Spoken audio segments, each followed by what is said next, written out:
I wasn't invited to my brother's wedding, so I chose to embark on a journey.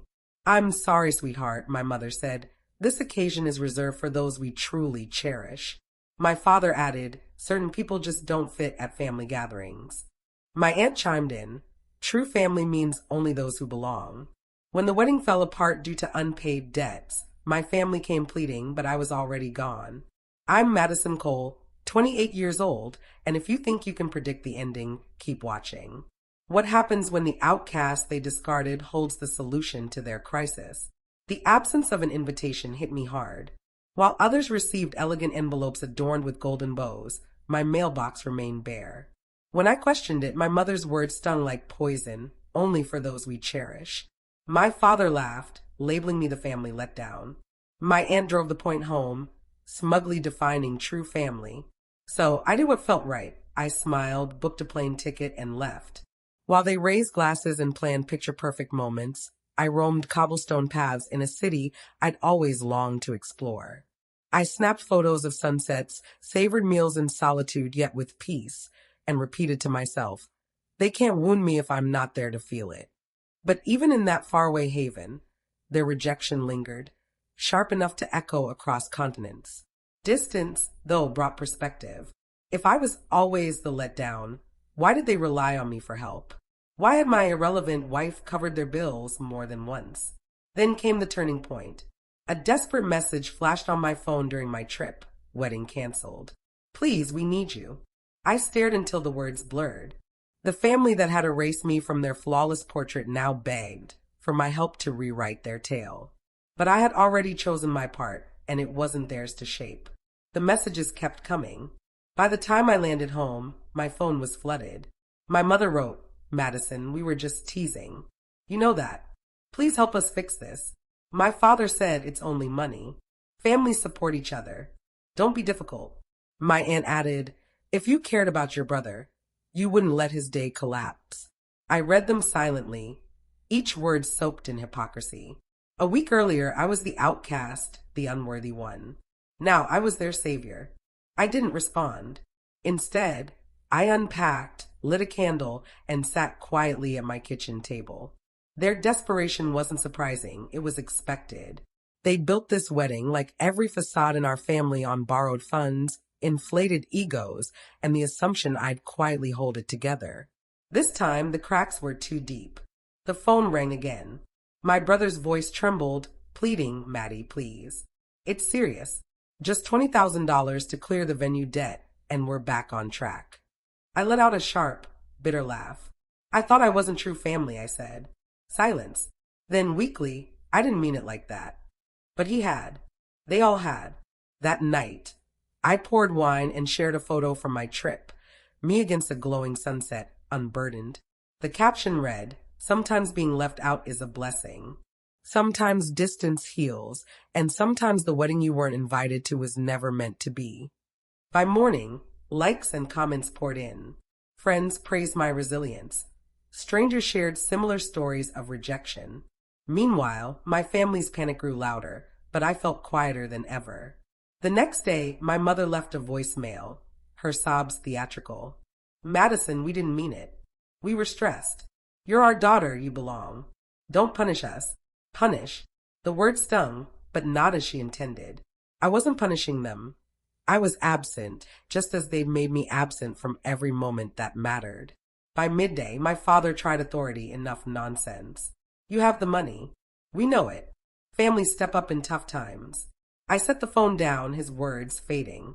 I'd stepped up for years, paying medical bills, covering utilities, sending money into a void they never acknowledged.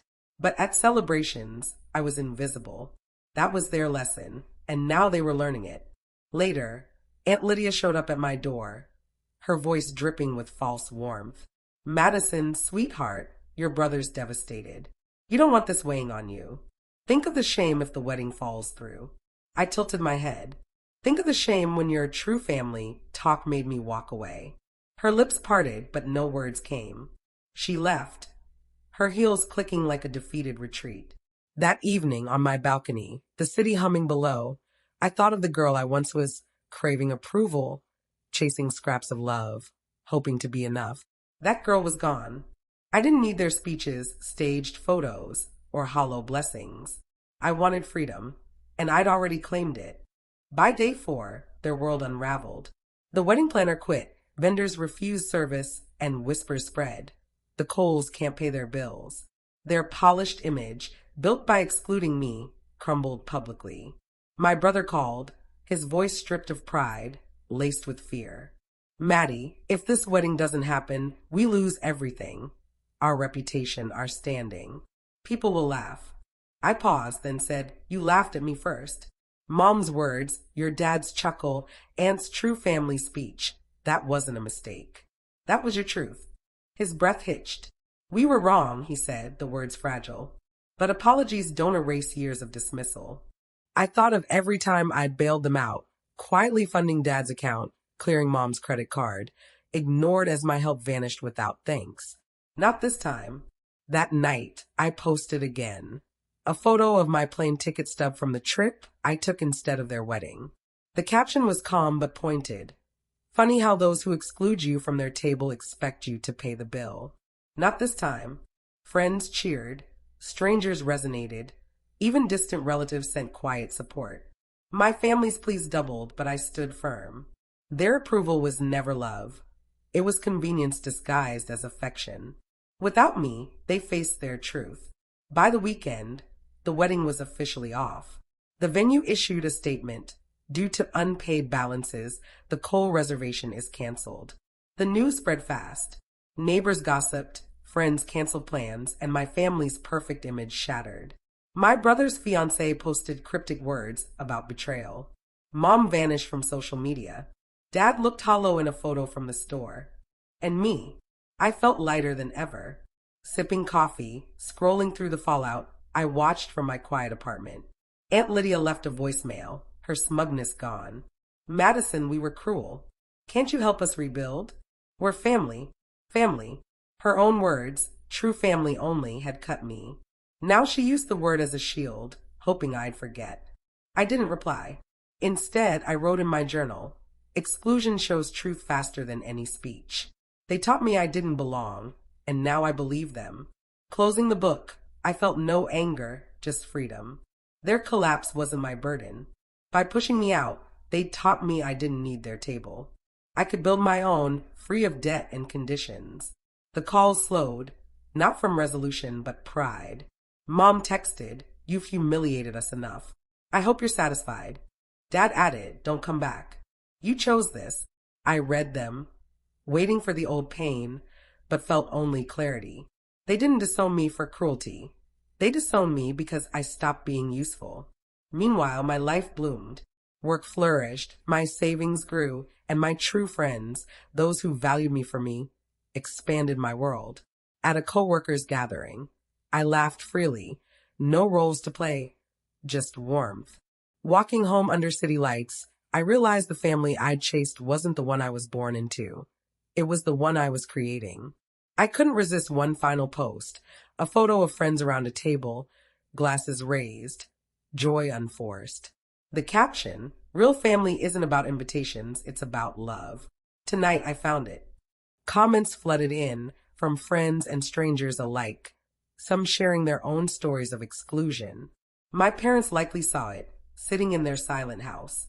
The silence they'd used to erase me now mirrored their loss, my absence, my growth, my joy beyond their grasp. Weeks later, Mom called, her voice shaking. "Madison, we can't face anyone. Your brother's fiancé left. We've lost everything." I listened, tracing my glass's rim. The family that mocked me as the letdown now sat in their own ruins. "We were wrong about you," she said. "Please talk to us." The words should have healed, but they rang hollow, born of desperation, not truth. My brother texted next, "Maddie, I need you. I'll pay you back." He didn't want reconciliation, he wanted rescue. I wasn't in that business anymore. On a walk downtown, the crisp air and glowing storefronts felt alive. A little girl laughed, pointing at holiday decorations, and I smiled, free of family obligations. I wasn't the forgotten sibling anymore. I was a woman writing her own story. That night, I posted one last time. A photo of my journal, a single line inked across the page. exclusion isn't the end. It's the start of your freedom. The comments came, but I didn't read them all. The message was for me, and that was enough. The canceled wedding became a local legend whispered in town halls. The Coles built a celebration on arrogance and debt, and the daughter they cast out chose silence over rescue. I didn't feel victorious, just released. Revenge doesn't always burn brightly. Sometimes it's the quiet peace of a life beyond their control. Morning light poured into my apartment, coffee steaming beside me. My phone stayed silent, no longer buzzing with guilt-laced pleas. Silence, once a wound, now felt like armor. In my journal, pages of raw truths mapped my journey from exclusion to clarity. On the last page, I wrote, "They erased me from their table, but they set me free. I don't need their seat. My table is built on unconditional love." I scrolled through my trip photos, sunsets, quiet cafes, kind strangers. They weren't escape. They were proof life could be beautiful without their approval. The irony was poetic. They'd excluded me from their celebration, leaving themselves with empty chairs and broken promises. I, the letdown, found something enduring. I didn't gloat or twist the knife. I chose peace, the sharpest justice. When the speeches fade, the guests leave, and the debts come due, only truth remains. And the truth was this: I always belonged, not in their shadow, but in the story I wrote for myself. Please subscribe to my channel for more stories like this.